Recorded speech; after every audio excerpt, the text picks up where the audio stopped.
찬송가 310장 함께 고백하도록 하겠습니다.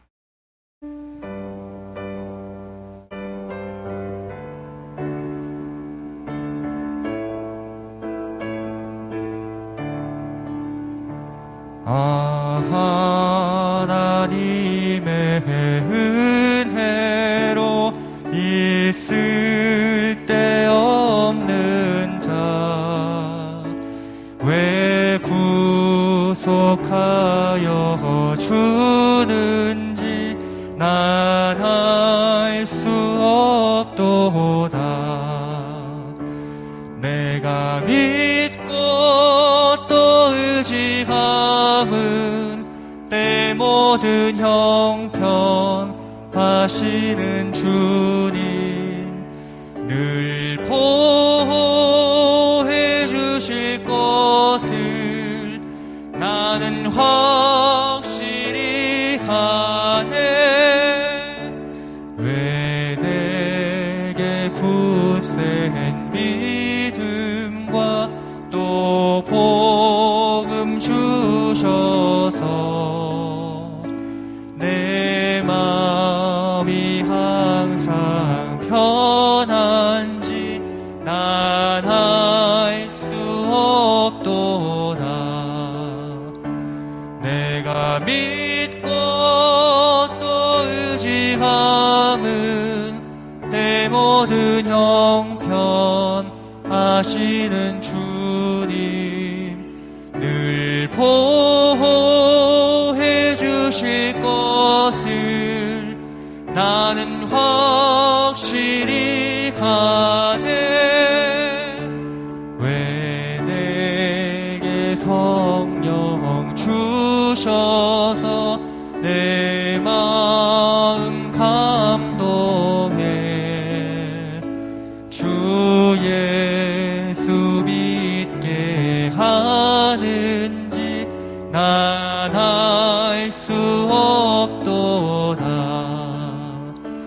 내가 믿고 또 의지함은 내 모든 형편 하시는 주님 늘 보호해 주실 것을 나는 확실히 가네.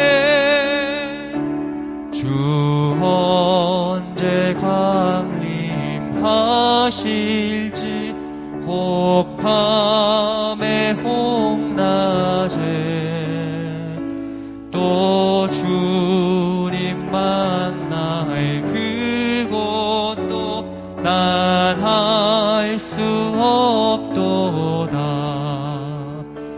내가 믿고 또 의지함은 내 모든 형편 하시는 주님 늘 보호해 주실 것을.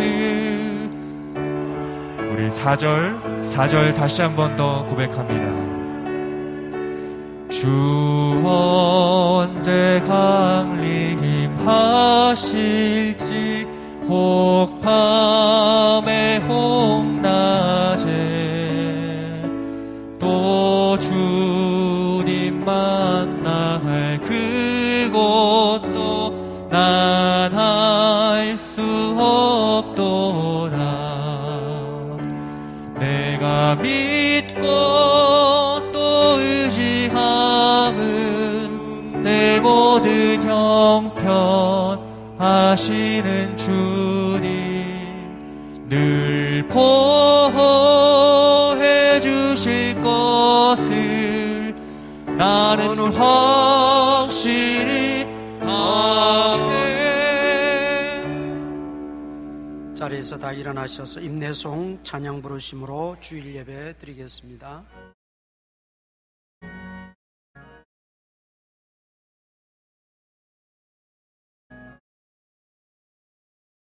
다 찬양하여라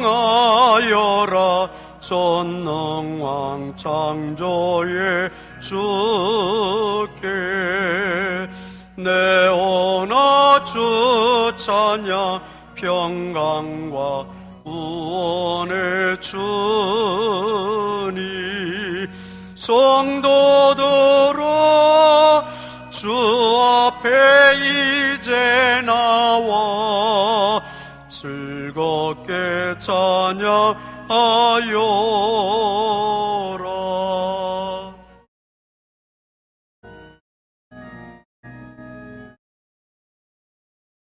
다 찬양하여라.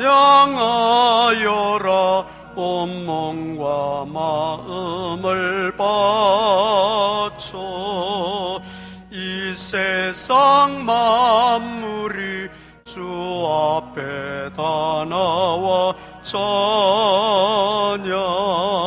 성도들아 기쁘게 소리 높여 영원히 찬양하여라. 아멘.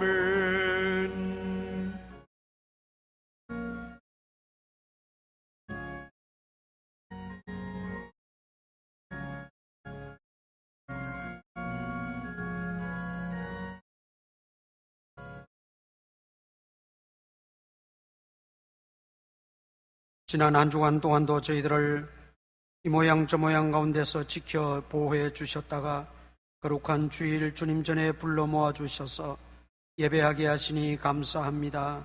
또 가정에서 온라인으로 드리는 우리 믿음의 권속들 하나님께서 은혜 위에 은혜로 충만하게 채워주시고 오늘 이 자리에 주님이 함께 하시고 예배 속에 임재하여 주시옵소서.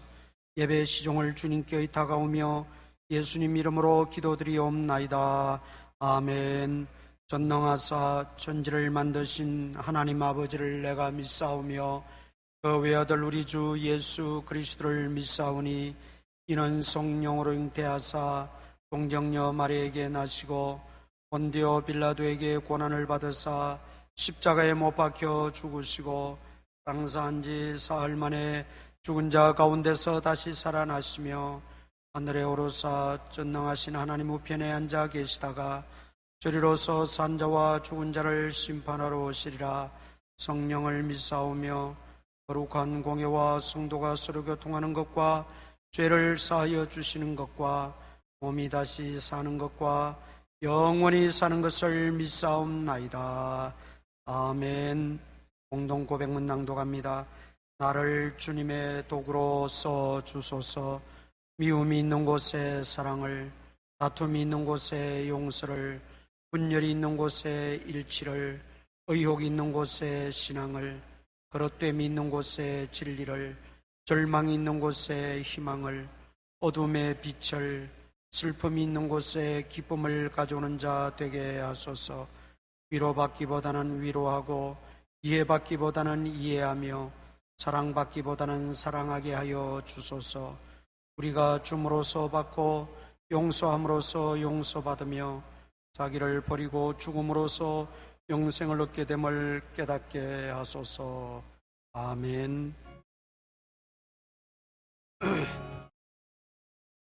자리에 앉아서 찬송 부릅니다.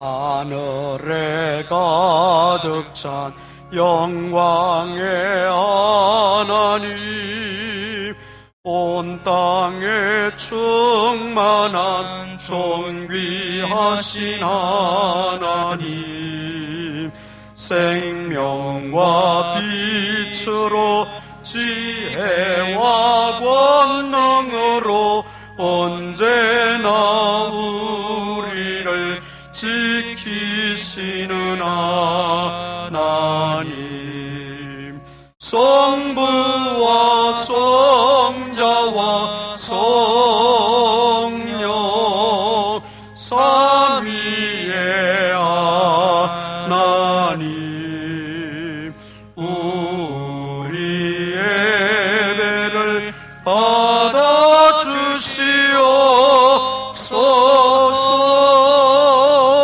사랑이 넘치는 자비하신 하나님, 은혜와 은혜가 풍성한 구원의 하나님, 참회의 심령에 평안을 주시었고 죄악과 허물을 용서하여 주소서.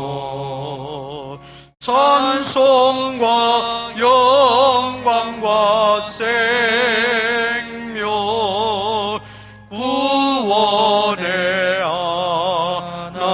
하나님, 우리 예배를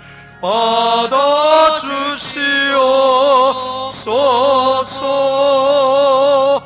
연약한 심령을 굳게 세워주시고 우둔한 마음을 지혜롭게 하시고 주의 뜻 받들어 참되게 살아가며 주 말씀 따라서 용감하게 하소서. 권능과 지혜와 사랑 은혜의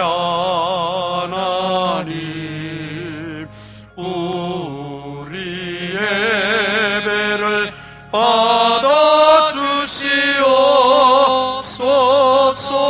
받아주시옵소서.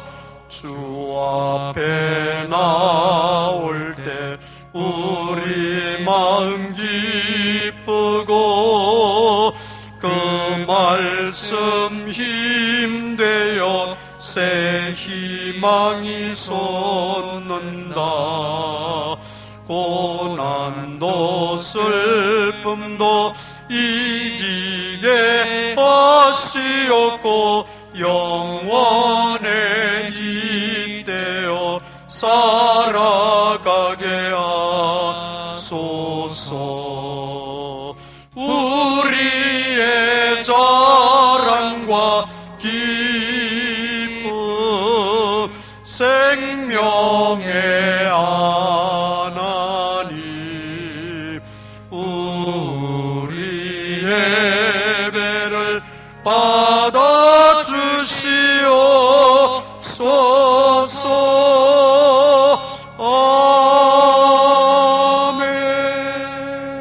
아멘.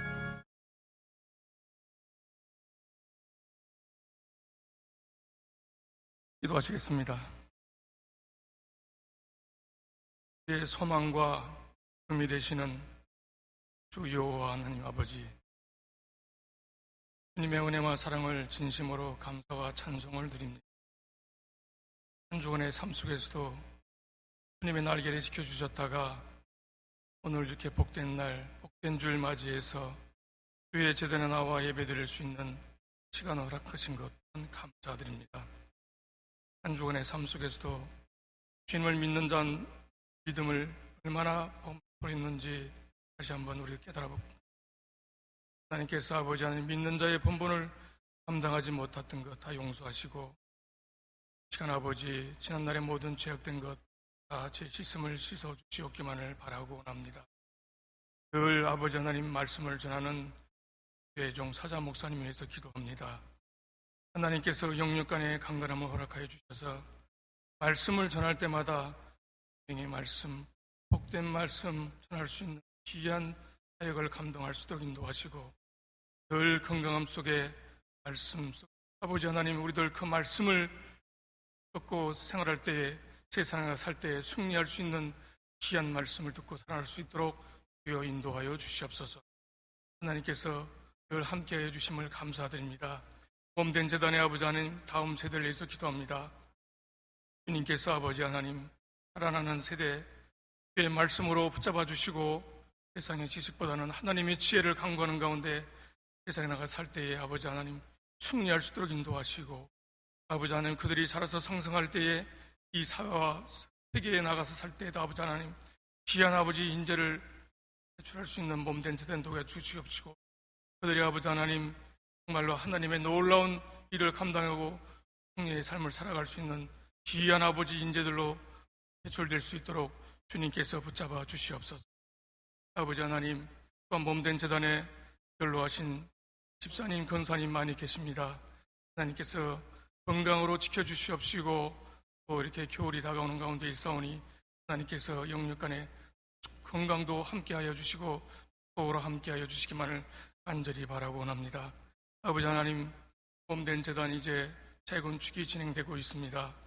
주님께서 아버지 하나님 모든 계획을 하실 줄 믿사오니 주의 아버지 하나님 주님의 계획대로 정말 은혜롭게 아름다운 교회가 건축될 수 있도록 인도하시고, 마지막 때에 추구하는 영혼을 많이 구원할 수 있는 구원의 창주로서의 역할도 감당할 수 있도록 주께서 인도하시고 함께하여 주시옵소서. 주님께서 예배를 시작을 허락하여 주셨사오니 마치는 시간까지 주님 홀로 영광 받아 주시옵고, 감사드리며 이 모든 말씀 길이요 진리요 생명이 되신 우리 주 예수 그리스도 이름으로 기도하옵나이다. 아멘.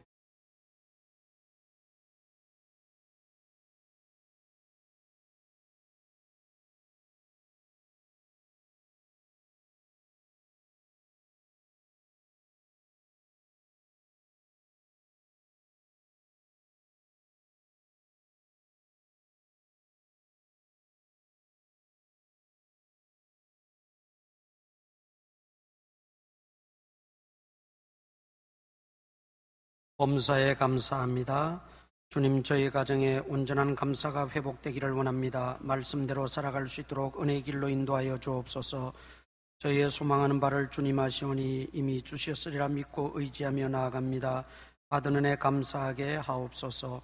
오늘 여기까지 두 자녀의 삶의 자리를 굳건히 지켜주신 하나님 감사드립니다.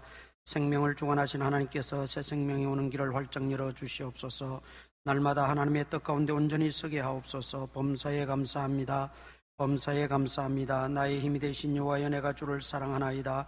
하나님 감사드립니다. 어느 누구보다도 주님을 사랑하는 자가 되게 하여 주시고, 신앙과 인격이 아름답게 자라나 주님 앞에 귀하게 쓰임받는 거룩하고 지혜로운 믿음의 일꾼 되게 하옵소서. 하나님 감사드립니다. 교회 영적 부흥과 성령 충만함과 예배 간격을 통하여 인천 복음화와 세계 선교화에 귀하게 쓰임받는 구원의 방주 되게 하옵소서. 선하신 하나님의 능력을 늘 체험하며 살게 하소서. 범사에 감사합니다. 범사에 감사합니다. 혼란스러운 환경 속에서 오직 주님만 찾게 해 주시옵소서. 아버지 하나님, 주님 앞에 나올 때에 마음과 정성을 다하여 귀한 예물을 준비하여 시간 드립니다. 위ron금과 11조 성교 건축원금 장학 또 1,000번제로 드리며 마음에 손을 담고 감사한 내용들을 담아 귀한 예물들 바칩니다. 주께서 다 기억하시고 물질의 주인 되시고 만물의 주권자 되시는 하나님, 우리 모든 성도님들의 가정과 직장과 생업과 하는 모든 일, 계획하는 일 속에 하나님이 간섭하시고 개입하시고 주관하셔서 복되고 형통하게 하여 주시며, 특별히 물질 때문에 시험당하는 일들 없도록 하나님 이 모양 저 모양으로 다 채워 주시옵소서. 예수님 이름으로 기도드리옵나이다. 아멘. 창세기 1장 1절입니다.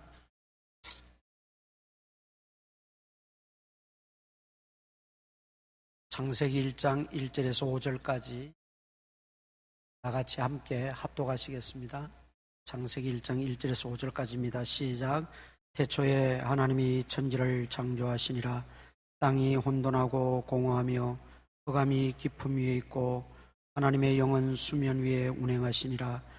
하나님이 이르시되 빛이 있으라 하시니 빛이 있었고 빛이 하나님의 보시기에 좋았더라. 하나님이 빛과 어둠을 나누사 하나님이 빛을 낮이라 부르시고 어둠을 밤이라 부르시니라. 저녁이 되고 아침이 되니 이는 첫째 날이니라. 아멘. 하나님께서 천지 만물을 지으셨을 그 초기에는 혼돈하고 공허하며 흑암이 깊음 위에 있었다, 그렇게 말씀하고 있습니다. 혼돈하다고 하는 것은 형태가 갖추어지지 않았다는 뜻이라고 그랬죠. 이후에 첫째 날, 둘째 날부터 여섯째 날까지 나무도 생기고 고기도 생기고 하늘에 난 새도 생기고 산도 생기고 그리고 사람도 지음을 받았습니다. 갖추어지게 된 거예요. 그러나 초창기에는 형태가 갖추어지지를 않았기 때문에 당연히 공허했겠지요. 였겠죠. 그리고 흑암이 깊음 위에 있다 그랬어요. 지구를 하늘의 물이 완전히 감싸고 있었기 때문에 깜깜한 그 흑암 속에 있었다는 것입니다. 그때 하나님께서 빛이 있으라. 오늘 3절에 보니까 하나님이 이러시되 빛이 있으라 하시니 빛이 있었고 빛이 만들어졌습니다. 이 빛이 이제 첫째 날의 창조 사역입니다. 빛의 정체가 뭘까? 우리가 성경에 해석하기 어려운 난제라 그럽니다. 성경 해석 난제, 어려울 난자 써서 어려운 그 난제 중에 하나가 바로 이 1장 3절의 내용입니다. 빛의 정체가 뭘까? 성경이 좀 더 구체적으로 밝혀줬으면 더 좋을 텐데 그저 빛이 있으라. 그리고 빛이 하나님 보시기에 좋았다 그랬고 빛과 어둠을 나누었다 그랬고 빛을 낮이라고 부르시고 어둠을 밤이라고. 그리고 우리가 이 구절을 보면 그 빛은 햇빛이 아닙니까? 그런데 해는 언제 만들어졌어요? 넷째 날 만들어졌어요. 해와 달과 별은 넷째 날 만들어졌어요. 그러면 이 태양빛과 달빛과 첫째 날 빛은 분명히 다르다는 걸 우리가 알 수 있습니다. 태양, 달, 별들은 광명체, 빛을 발하는 또 다시 말하면 발광체에 불과합니다. 그 자체가 빛은 아닙니다. 빛을 반사시키는 발광하는 이런 체가 태양이고 달이고 별이라는 거죠. 그런데 이것은 근원적인 빛입니다. 하나님이 말씀하심에 하나님으로부터 나온 근원적인 빛이에요. 그러니까 이거는 발광체에서 반사적으로 나오는 그 빛이 아니라 본래적인 빛, 근원적인 빛이라는 것입니다. 하나님이 우주 만물을 창조하셨을 때 텅 비어 있었고 형태가 갖추어지지 않았고 흑암은 깊이 뿌리를 내리고 있습니다. 이런 상황에서 이제 하나님이 나를 따라서 하나하나 채워져 나가시는데 은하계에는 은하수 별들을 다 채우셨고 태양계에는 또 해와 달을 채우셨고 또 땅에는 사람을 비롯해서 모든 동식물들, 어족과 또 하늘에 나는 새들을 다 채우셨고 우리 이 땅에 사는 이 지구는 많은 별들 가운데 하나에 불과한 그것도 아주 작은 별들입니다. 우주에 가게 되면 수많은 다 헤아릴 수 없는 많은 천체들이 별들이 운행을 하고 있습니다. 또 이 지구만 하더라도 태양과의 거리 또 자전, 공전 이런 모든 것들이 그냥 굴러가고 그냥 움직여지고 그냥 되어지고 사계절이 그냥 어떻게 하다 보니까 오고 그런 게 아니라는 것이죠.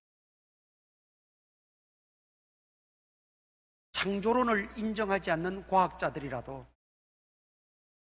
이 우주 만물 저 은하계까지 안 가더라도 거기까지 다 갈 수도 없지만은 지구에서 되어지는 현상만 보더라도 뭔가 원인자가 있다는 거죠. 그리고 눈에 보이지는 않지만은 어떤 그 설계자가 설계를 해서 움직이듯이 이 세상이 움직여지고 있다는 걸 그들이 말을 해요. 근데 그분이 우리 믿는 사람들은 창조주 하나님이라고 분명히 믿고 고백하고 말하지만 불신자들은, 심지어 무신론자들은 하나님을 인정하지 않으니까 하나님의 창조를 말하지 않는 것에 불과한 거죠. 이 우주 만물이 혼돈하고 공허하고 흑암이 깊음 위에 있는 그 최초의 상태, 그 상태에서 앞으로 채워질 모든 이 우주 만물, 이런 것들을 다스리고 관리하고 1.1핵도 빈틈이 없고 잘못됨이 없이 돌아가게 하는 것은 하나님의 전지전능하신 능력입니다. 그런데 하나님의 그 능력을 무엇으로 어떻게 그것을 뿌려나가느냐, 그게 바로 빛이라는 겁니다. 그래서 이 빛은 모든 우주 만물을 유지, 보수, 관리하고 다스리는 에너지 원과도 같은 것입니다. 아무리 과학적으로 연구를 하고 살펴봐도 이 빛이 어떤 성분인지, 어떻게 생겼는지, 뭐 어떤 기능과 역할을 하는지 과학적으로는 다 알 수 없어요. 그러면 그 빛의 존재를 우리가 안 믿을 겁니까? 그 빛의 역할을 우리가 믿지 않을 수 있습니까? 그 배후에서 하시는 분은 하나님이시라는 거예요. 우리가 이것은 분명한 우리의 고백이고 믿음입니다. 그래서 성경은 과학책이 아니에요. 창조나 성경의 내용을 자꾸 과학적으로 증명하려고 하는 시도와 또 그런 모임들이 있어요. 물론 이해는 됩니다. 성경도 과학이 발달하면 발달할수록 점점 성경이 옳다는 것이 점점 더 밝혀지고 있어요. 예전에 과학이 덜 발달했을 때는 전혀 성경이 엉뚱한 소리 같고 엉뚱한 사건 같았는데 몇십 년이 지나서 과학이 발달하다 보니까 이게 성경에 이게 맞구나, 이런 게 정말 맞구나. 그러나 과학적으로 밝혀지지 않고 증명되지 않는다고 해서 우리가 성경을 믿지 못하거나 하나님의 전능하심을, 하나님이 창조되심을 믿지 못한다면 그거는 말이 안 된다. 하나님은 여전히 창조주시고 전능자이십니다. 그러기에 우주 만물을 지으시고 지금도 살아계셔서 우주 만물과 모든 생명체와 우리 인간을 친히 다스리시고 주관하고 계시는 유일한 분이십니다. 그런데 그 첫 번째, 그 우주 만물 모든 것을 질서 있게 체계화하고 그것이 1.1핵도 빈틈없이, 충돌 없이, 잘못됨 없이 생성되고 발전하고 유지되고 보수되고 하는 이 모든 체계의 에너지, 그걸 하나님은 빛으로 만드셨다는 것입니다. 그게 빛입니다. 그러니까 해와 달과 별들이 비추는, 빛을 발하는 그 빛과는 엄연히 달라요. 해와 달과 별은 없어질 수 있지만은 빛은 존재하는 겁니다. 성경에도 마지막 때가 되면 해도 빛을 잃는다 그랬어요. 달도 별도 다 녹아진다 그랬어요. 마지막 때 그런 현상이 일어날 거예요. 해와 달과 별은 발광체에 불과하기 때문에 그래요. 그러나 첫째 날 빛은 하나님으로 말미암은 빛이고, 이 빛은 모든 우주 질서를 유지하고 섭리해 나가는 그 에너지원이다.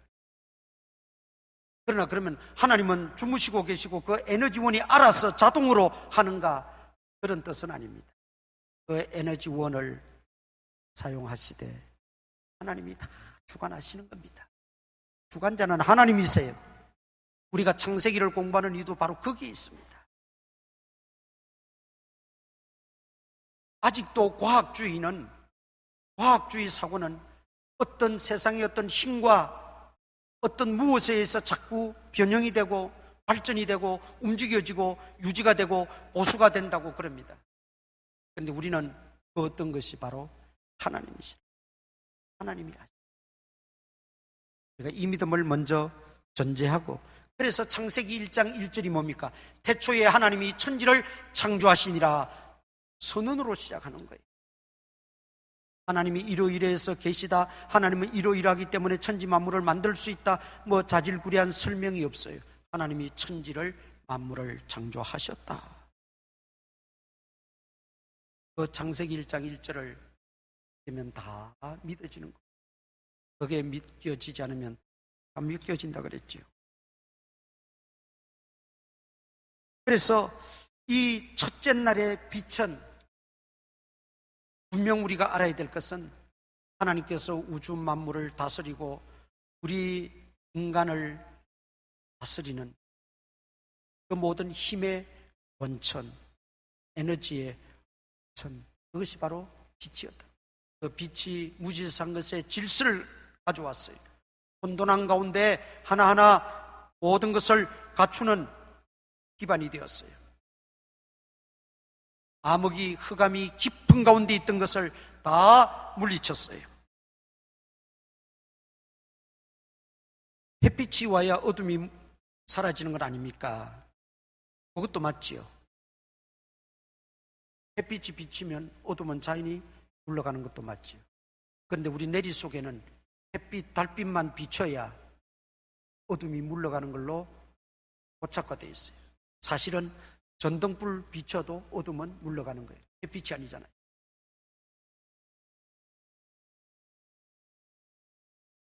그러나 그 첫째 날 빛은 모든 우주 만물을 총괄하는 에너지원이기 때문에 햇빛과 비교할 수가 없어요. 그런데 또 한 가지 중요한 것이 있어요. 이걸로만 끝나면 별로 의미가 없어요. 하나님은 창세전에 뭘 하셨다 그랬습니까? 구속 계획을 하셨다 그랬어요. 창세전에 미리 우리를 택하사 그랬어요. 죄인들을 구원하실 구원 계획, 구속 계획을 다 하고 계셨어요.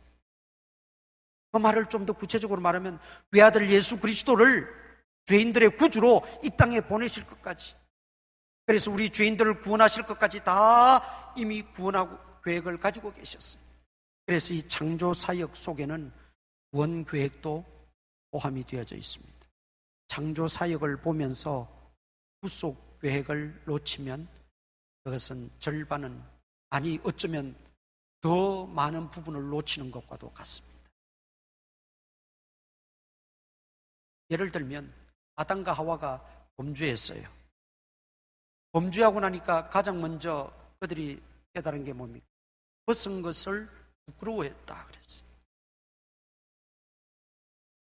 죄가 들어오게 되니까 자기들의 벗은 것이 부끄러워서 무화과 나뭇잎으로 치마를 만들어서 가리고 숨었어요.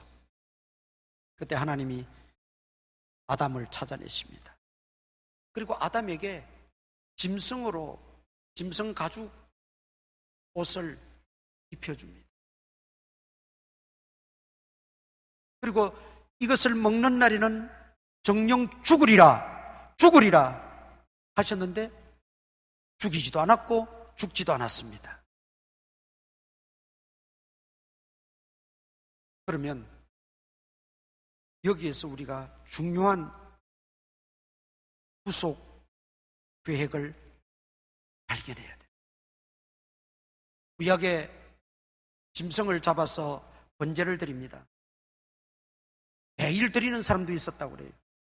또 절기마다 드리는 사람도 있었고, 달마다 드리는 사람도 있었고, 월삭이라고 그래서 매월 첫날. 그런데 그 짐승을 드리는 이유가 뭡니까? 그 짐승의 피가 뿌려짐으로 내 죄가 사함받고 용서받는다는 그 원리였습니다. 그러나 여러분 아시죠? 그 짐승의 피가 진정 우리 죄를 사할 수가 있습니까? 수천 수만 마리가 제물로 바쳐졌다 한들 그 짐승의 피가, 그 짐승이 죽음으로 내 죄를 사할 수가 있단 말입니까? 아닙니다. 하나의 그것은 그림자에 불과한 거예요. 모형입니다. 오리지널은 예수 그리스도십니다. 예수 그리스도가 이 땅에 오셔서 단번에 우리 죄인들을 위해서 죽어주심으로, 단번에 단 한 번으로 우리 죄를 다 사하시고 우리를 구원해 주셨습니다. 구약의 짐승이 죽는 것은 다 그림자에 불과한 거예요. 오실 메시아를 바라보라는 것입니다. 진정으로 너희를 죄에서 구원하시고 건지고 너희를 영생으로 인도할 분은 어린 양 되시는 예수 그리스도시라는 거예요. 그걸 위해서 구약의 그 많은 짐승들이 죽임당하고 피 흘림을 당하게 되었던 것입니다. 그 시초가 아담 하와에게 짐승을 잡아 가죽옷을, 그러기에 아담 하와는 죽지 않았어요. 짐승 가죽옷을 입어서 죽지 않은 것이 아니라 하나의 상징이고 그림자라 그랬죠.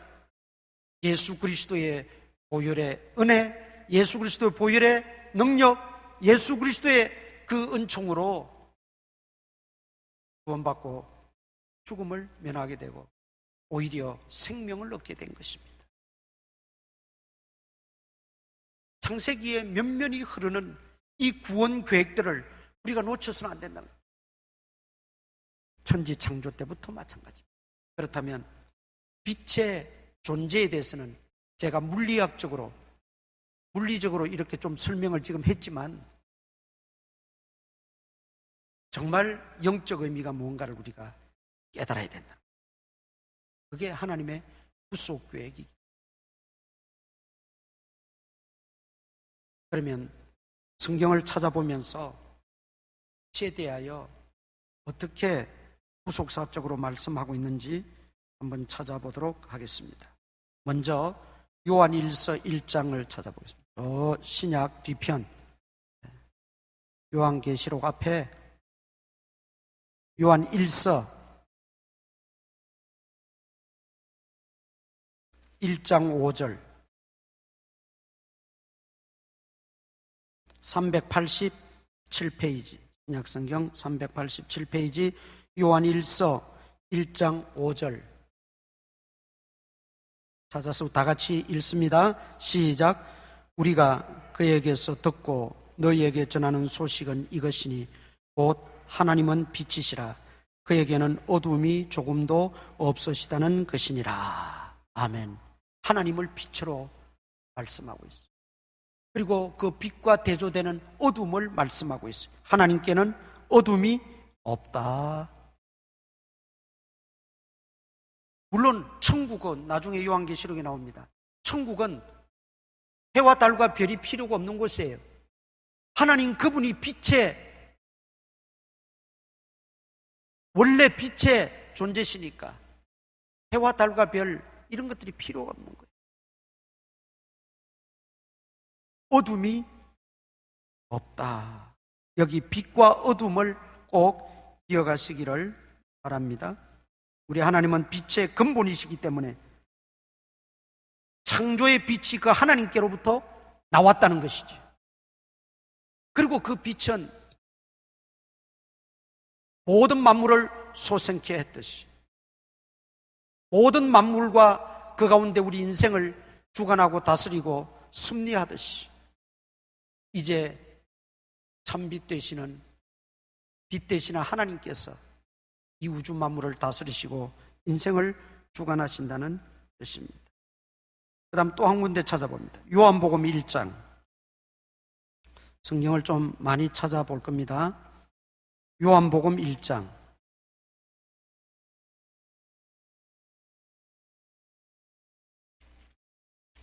5절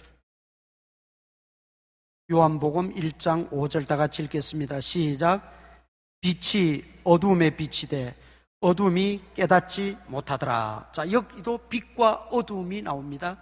빛이 어둠의 빛이 돼 어둠이 깨닫지 못하더라. 의인화시켰어요.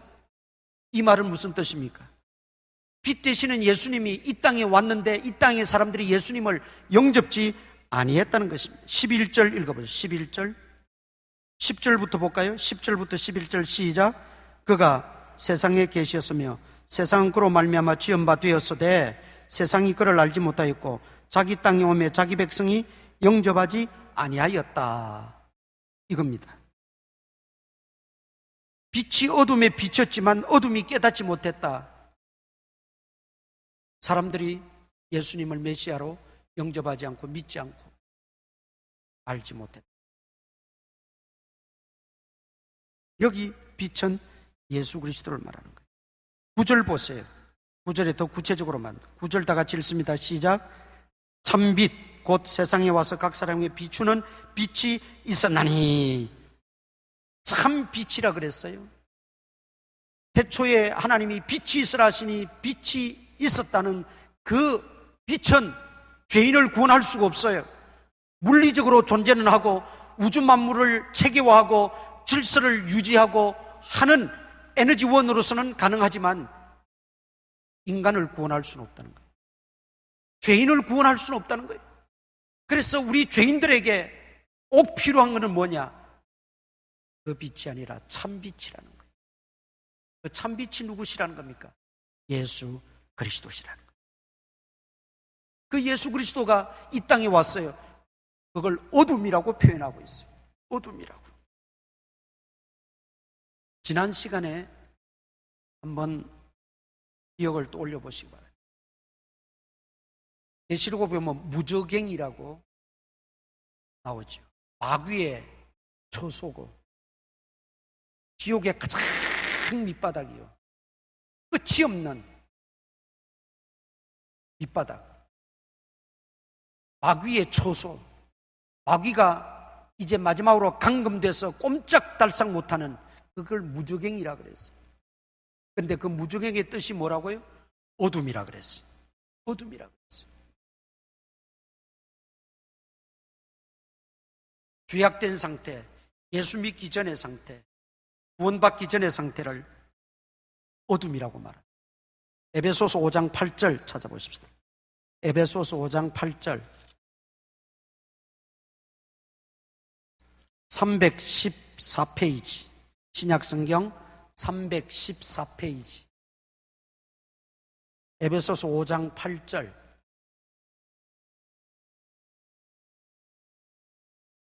다 같이 읽겠습니다. 시작. 너희가 전에는 어둠이더니 이제는 주 안에서 빛이라 빛의 자녀들처럼 행하라. 너희가 전에는 어둠이었다 그래요. 예수님이 어둠에 왔다 그랬어요. 이 세상에 왔다. 자기 땅에 오신 것을 어둠에 왔다 그랬어요.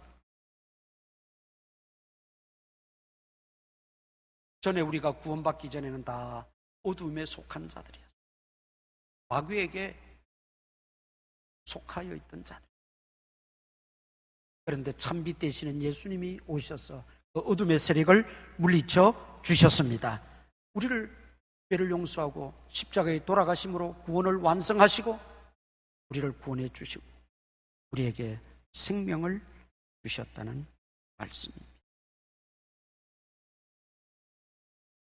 요한복음 1장 4절에 보면 이 빛은 생명의 빛이라고 말씀하셨어요. 생명의 빛, 영생의 빛. 빛 대신 예수님에 대해서는 분명하게 정의를 내렸어요.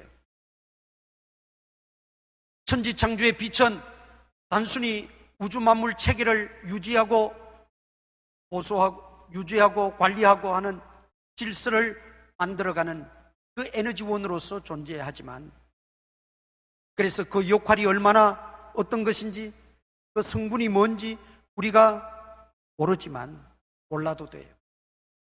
그저 하나님이 만드셨고 하나님이 주관하신다는 것만 확실하면 돼요. 그러나 여러분, 둘째, 이 참빛에 대해서는 모르면 안 돼요. 왜냐하면 성경이 알도록 계시해 주셨으니까. 참빛이라고 말하고 우리에게 생명의 빛이라고 분명하게 말씀하고 있어요. 생명의 빛, 영생의 빛이라는 거예요. 이 예수님, 빛 되시는 예수님을 우리가 영접하고 그분을 믿고 따를 때 생명이, 영생이 우리에게 선물로 주어진다는 것입니다. 천지창조의 빛은 만물의 시작의 근본점이라면 예수 그리스도의 참빛 되시는 이 생명의 빛은 우리 영혼을 살리는 시작점입니다. 그래서 우리가 꼭 기억해야 될 것은 창세기 1장을 빛을 우리가 생각하고 공부하고 읽으면서 대체 이 빛이 어떤 건가 거기에만 파묻히지 말고 성경은 우리에게 분명히 구속 계획 속에서의 빛이 왜 필요했는가, 또 그 빛은 지금 구체적으로 무엇인가를 분명히 알려주고, 예수 그리스도가 생명의 빛이십니다.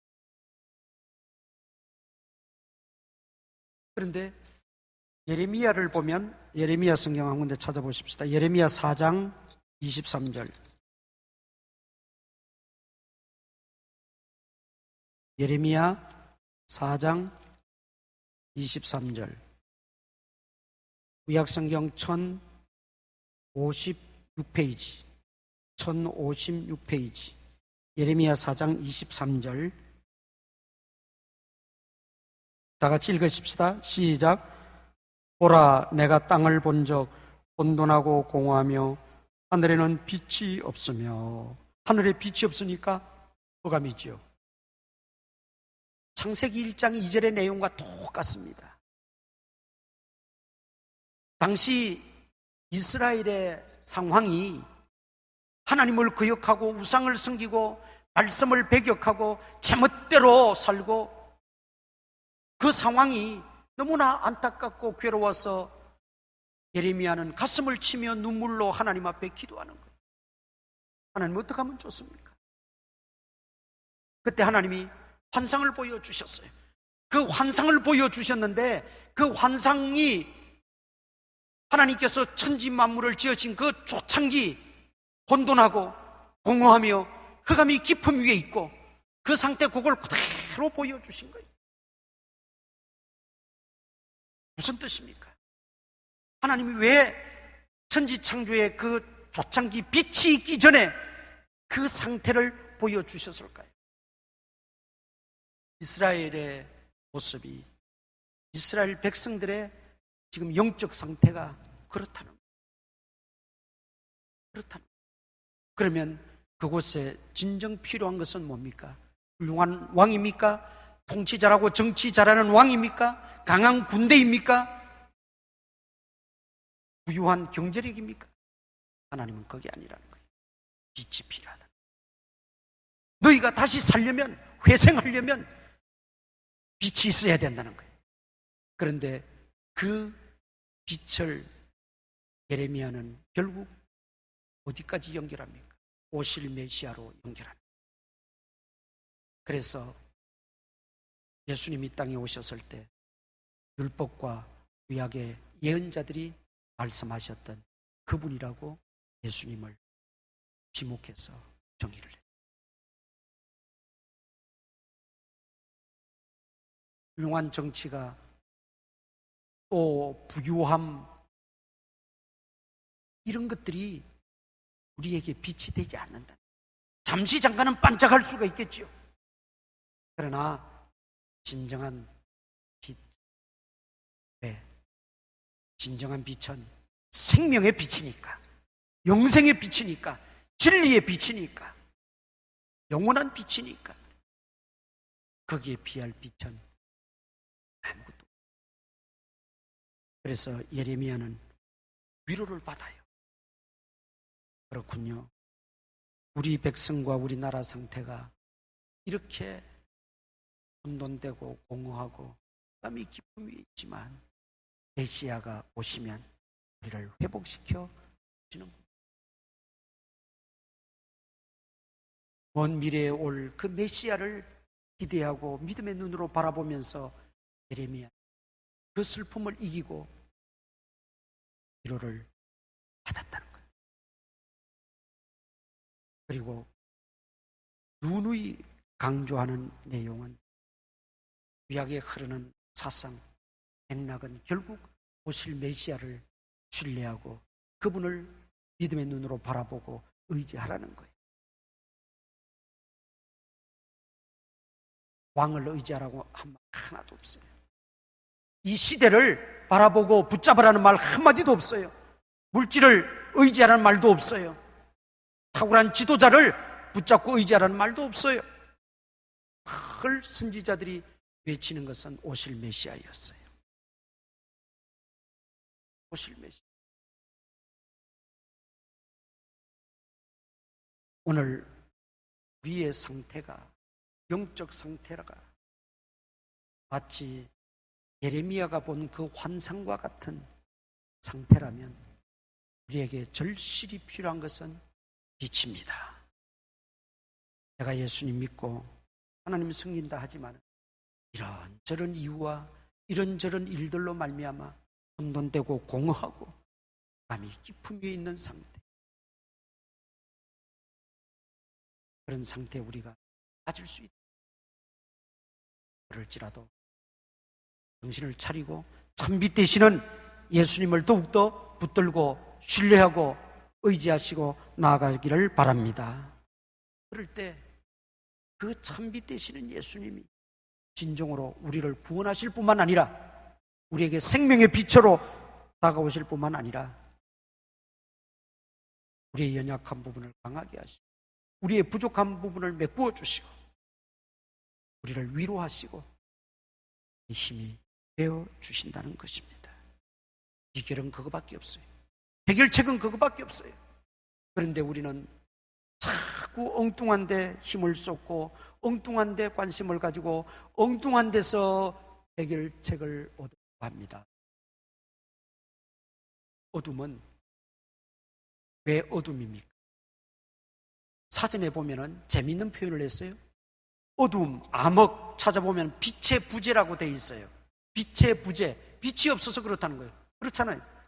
전등불이든 햇빛이든 어떤 불빛이든 빛만 오면 어둠은 물러가게 되어 있는 거예요. 빛의 부재가 어둠이에요. 내 속에 예수 그리스도를 모시지 않고 내 속에 예수 그리스도를 주인으로 섬기지 못하고 예수 그리스도를 나의 전부로 모시고 따르지 않으니까 빛의 부재, 어둠이 찾아오는 거예요. 혼돈이 몰려오는 거예요. 공허함이 생기는 거예요. 그러나 빛만 들어오면 모든 다 사라집니다. 주님을 믿고 따르는 우리들에게 있어서 이스라엘과 같은 그런 상태가 되어서는 안 됩니다. 이스라엘은 여전히 공허하고 혼돈되고 흑암 속에 빠져 살면서도 그 자신들을 볼 수 없었어요. 알지를 못했어요. 선지자만 안타까운 거예요. 선지자만 눈물이 나는 거예요. 요한복음 9장에 보면 예수님께서 한 맹인을 고쳐주시는 사건이 나옵니다. 그때 그 사건을 두고 여기저기에서 또 말들이 많습니다. 정말 격려하고 참 잘했다고 박수쳐도 부족할 판국에 그때 예수님 말씀하죠. 너희가 눈을 떴다고 본다고 생각하느냐? 큰 착각이다. 눈을 뜨고도 보지 못하는 영적 맹인이 수두룩하다는 거죠. 영적 맹인, 그들에게는 진정한 그리스도의 빛이 필요합니다. 생명의 빛이 필요합니다. 말씀의 빛이 필요합니다. 진리의 빛이 필요해요. 그럴 때 흑암이 다 물러가고 혼돈됨이 다 질서가 잡히고 내 삶이, 내 신앙이 제자리를 찾게 되고 발돋움하게 되고 승리하게 된다는 말씀입니다. 그래서 우리가 사는 길은 생명의 빛이신 예수 그리스도 외에는 살 길이 없습니다. 그렇다면 이 예수 그리스도를 모시면 좋겠는데 예수 그리스도는 하나님 보좌 우편에 가 계세요. 그러나 우리에게 하나님의 영, 진리의 영, 그리스도의 영인 성령을 우리에게 보내주셨습니다. 성령으로 충만해야 돼요. 성령으로 무장해야 돼요. 성령은 분명한 영적 인격체입니다. 우리와 함께 호흡하고, 우리와 함께 슬퍼하기도 하고, 우리와 함께 때로는 기뻐하기도 하고, 우리를 깨닫게 하기도 하고, 가르쳐 주시기도 하고, 우리로 하여금 고백하기도 하고, 때로는 우리 속에서 한탄하시기도 합니다. 우리가 성령님을 한탄하게 해서는 안 되지만, 으로 충만해서 우리가 성령님의 인도를 받아 살아가게 됩니다. 생명의 빛으로 살아가는 것입니다. 예수 그리스도 외에는 어느 다른 이름이 없습니다. 예수 그리스도 외에는 참 빛이 없습니다. 내가 빛이다 말하는 모든 존재는 다 가짜입니다. 그 참빛 되시는 예수, 심판주로 마지막 재림하실 것입니다. 그때 우리는 얼굴과 얼굴을 마주 볼 수 있다. 그리고 우리가 살아서 주님이 재림하신 하나님의 부름을 천국, 마지막 성경 한 군데 찾아봅니다. 계시록 21장, 요한계시록 신약성경 맨 뒤편 21장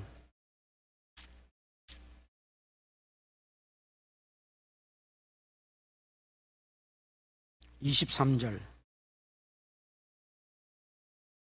요한계시록 21장 23절 한 절 다 같이 읽습니다. 시작.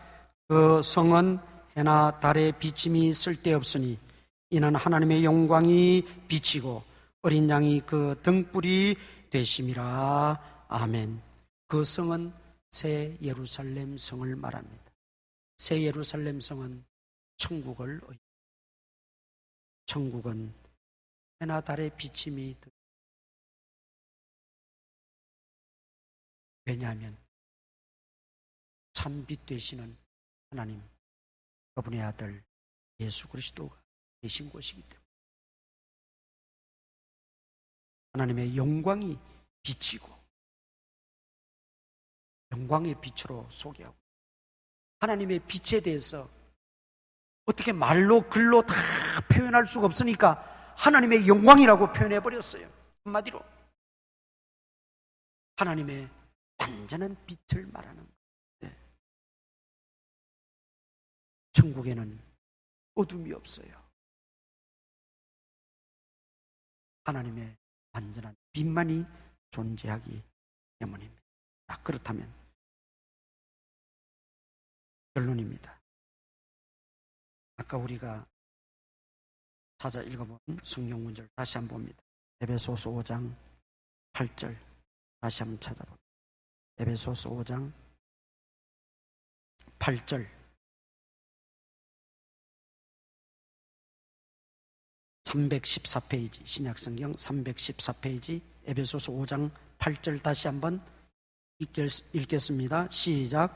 너희가 전에는 어둠이더니 이제는 주 안에서 빛이라. 빛의 자녀들처럼 행하라. 아멘. 천국은 빛난 영광의 나라예요. 그 천국을 얻고 누리며 영원히 주님과 함께, 빛 되시는 주님과 함께 살아갈 우리가 이 땅에서 빛으로 살다가 천국 가는 것이지, 천국 가서 영원히 빛된 삶을 사는 게 아니라, 우리가 이걸 잊어서는 안 돼요. 정말 천국의 그 빛, 태초에 하나님이 빛이 있으라 하시니 빛이 있었고 그 빛을 우리는 천국 가서 하나님 빛을 만날 때 비로소 이해가 되고 깨닫게 되고 알게 되는 거예요. 그리고 참빛 되시는 예수님 모시고 그분 영접하고 그분 믿고 그분을 따르며 이 땅에서 우리가 빛의 자녀들처럼 행하고 살다가 하시면 천국에 사는 것. 그러려면 천국에서 그 빛난 영광을 우리가 누리기 위해서, 빛난 영광을 우리가 누리며 살기 위해서 땅에서 빛의 자녀들처럼 먼저 살아야 돼. 사도 바울은 그 원리를, 그 진리를 깨닫고 나서 우리에게 외칩니다. 간곡하게 권면합니다. 너희는 이제는, 전에는 어둠이더니 이제는 빛의 자녀라. 빛의 자녀들처럼 행하라. 성을 기억하시고 순간순간 묵상하시면서 빛을 창조하신 하나님, 참빛 되시는 그리스도를 우리에게 허락하셨어요. 오늘 허락, 영생을 얻게, 영원한 빛 천국에서 살게 하신 것을 감사하면서 이제 우리가 살았을 때 할 일은 빛의 자녀들. 9절 읽고 마치겠습니다. 에베소서 5장 9절 다 같이 읽겠습니다. 시작. 빛의 열매는 모든 착함과 의로움과 진실함에 있느니라. 아멘. 기도하십시다. 이 시간 우리 말씀을 붙들고 한번 기도하시기 바랍니다. 결단하시면서 기도하시고, 부족한 것은 주님께 돕는 은혜를 구하며 기도하시기 바랍니다. 아버지 주님, 빛을 만드시고 빛으로 이 우주 만물을 다스리시고 빛으로 또 우리 세상에 오셔서 우리 죄인들을 구원하시고 영원한 생명의 빛을 허락해 주신 주님 감사합니다. 그럼에도 불구하고 여전히 혼돈과 공허와 암흑 가운데 허덕이며 헤매이는 우리들을 불쌍히 여겨주시고 다시 한번 빛 되시는 예수님 영접하고 믿고 따르며 또 그리스도의 영이신 성령님을 충만히 우리 받아서 성령의 인도하심을 따라 살아갈 수 있는 저희들 되어 어디를 가든지 무엇을 하든지 어디서든지 빛의 자녀들처럼 행하게 하여 주시옵소서.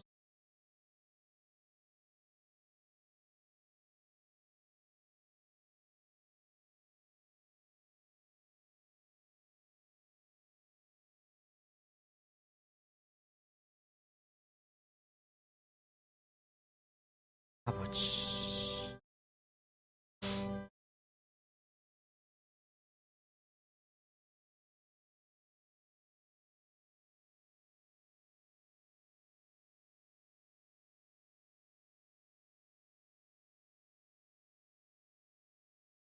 전능하신 아버지 하나님, 이 우주 만물과 우리 모든 생명체 인생들을 위하여 빛을 창조하시고 빛으로 우주 만물을 다스리시고 우리 인간의 생사와 복을 주관하시는 하나님이심을 믿습니다. 뿐만 아니라 우리에게 영원한 생명이 필요하기에 참빛이신 예수 그리스도를 이 땅에 보내주셔서 어둠에 허덕이고 살아가던 우리 죄인들을 구원하시고 하나님의 자녀 삼아주시고 천국 백성으로 삼아주신 것 감사합니다. 이제 그 은혜를 기억하고 빛의 자녀들처럼 살아갈 수 있는 저희들 되어지게 하여 주시옵소서. 또 한 주간 지내게 됩니다. 어느 곳에서 누구를 만나고 무슨 일을 하든지 주님이 눈의 동자같이 지켜주시고 위험한 일 명쾌하시고 모든 질병과 전염병에서 건져주시고 감염원들을 다 차단하여 주시고 막아 주시옵소서.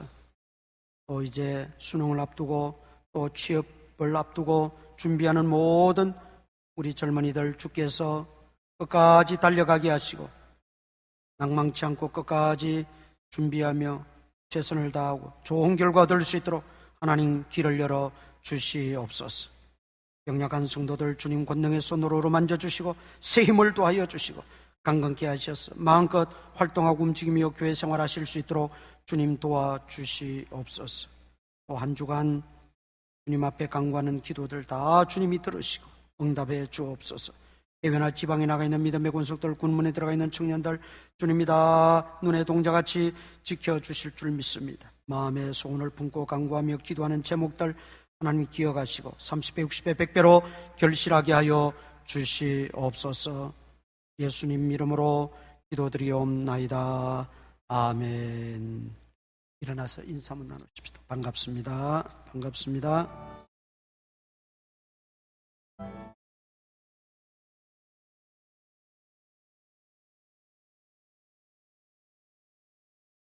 만유의 주제 존귀하신 예수 사람이 되신 하나님 나 사모하여 영원히 섬길 내 영광 되신 주로다.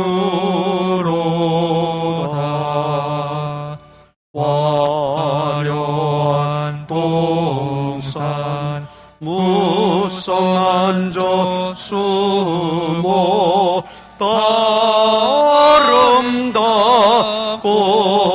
묘하나 순전한 예수 또 아름다워 봄 같은 기쁨 주시네.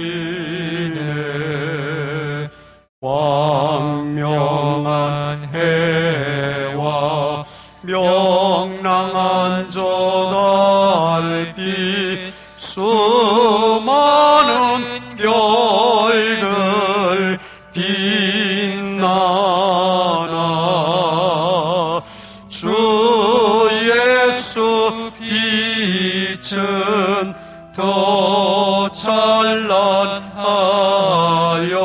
참 비교할 수 없도다. 아멘.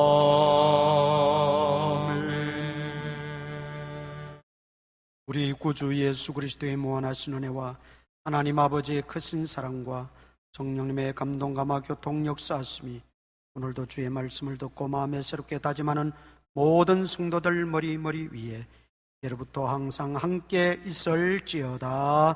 아멘.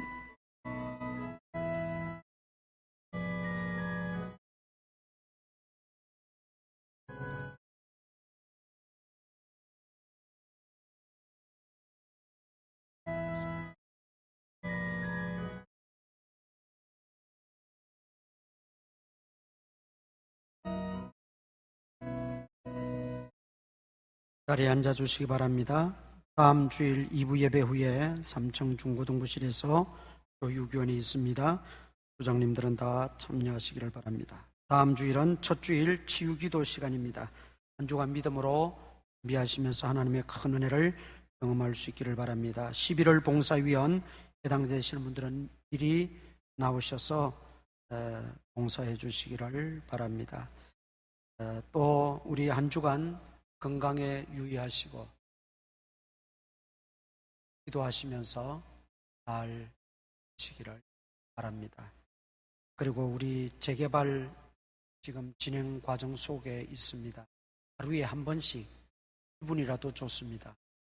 재개발 협의 과정이 원만하게 잘 진행되어지고 앞으로 새롭게 건축되어지는 과정을 하나님이 도와달라고 필요한 사람들 붙여주시고 감동시킬 사람들 감동시키시고 꼭 1분 해도 좋습니다. 꼭 하시고 기도를 주시면 고맙겠습니다. 예배 마쳤습니다. 안녕히 돌아가시기 바랍니다.